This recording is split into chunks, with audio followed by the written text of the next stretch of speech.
හරි පහත රූප සටහන දෙස බලා අසා ඇති ප්‍රශ්න සඳහා පිළිතුරු සපයන්න. මේ බලන්න පුතේ මේ රූප සටහනක් තියෙනවා. හොඳට බලන්න පොඩි බබාලා මේ බලන්න. මේ තියෙන්නේ වැව මේ.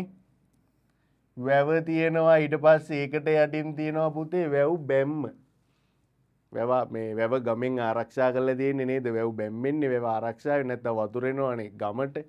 ඔන්න වැව් බැම්ම තියෙනවා. ඊට පස්සේ පුතේ මේ ඇල මාර්ගයක් ඔස්සේ වතුර කුඹුරට යවනවා මේ. කුඹුරු කරන්නේ එමනේ. ඇල මාර්ගයේ දිගේ වතුර යනවා කුඹුරට.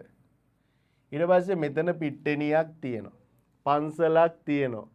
කඩමණ්ඩියක් තියෙනවා. ඔන්න ඕකෙන් තමයි අපෙන් අහන්නේ. පහත රූප සටහන දෙස බලා අසා ඇති ප්‍රශ්න සඳහා පිළිතුරු සපයන්න කියලා තියෙන්නේ නේද? දැන් බලන්නකො මෙම රූප සටහනට අනුව මේ බලන්න මෙම රූප සටහනට අනුව නිවැරදි පිළිතුර තෝරන්න. අපි බලමු හරි උත්තරේ මොකක්ද කියලා. වැවට වඩා උස් ප්‍රදේශයක කුඹුර පිහිටා ඇත. පුතේ ඒක හරිද?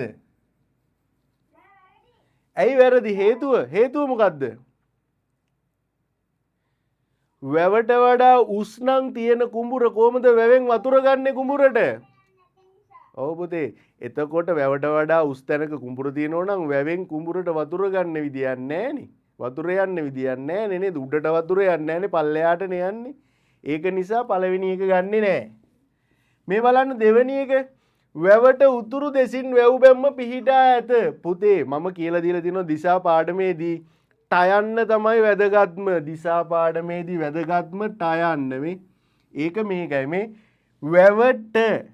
වැවට උතුරු දෙසින් වැව් බැම්ම පිහිටා ඇත. එතකොට ටයන්න තියෙන එක තමයි අපි එතන ඉඳලා තමයි දිශාව හොයන්නේ. වැවේ ඉඳලායි දිශාව හොයන්නේ. එතකොට මේ වැවේ ඉඳලා දිශාව හොයනකොට මේ උතුර උඩ කියලා තියෙනවානේ. උතුර දකුණ නැගෙනහිර බටහිර. එතකොට වැවට උතුරු දෙසින් වැව් බැම්ම නෑ පුතේ. වැවට දකුණු දෙසින් තමයි වැව් බැම්ම තියෙන්නේ.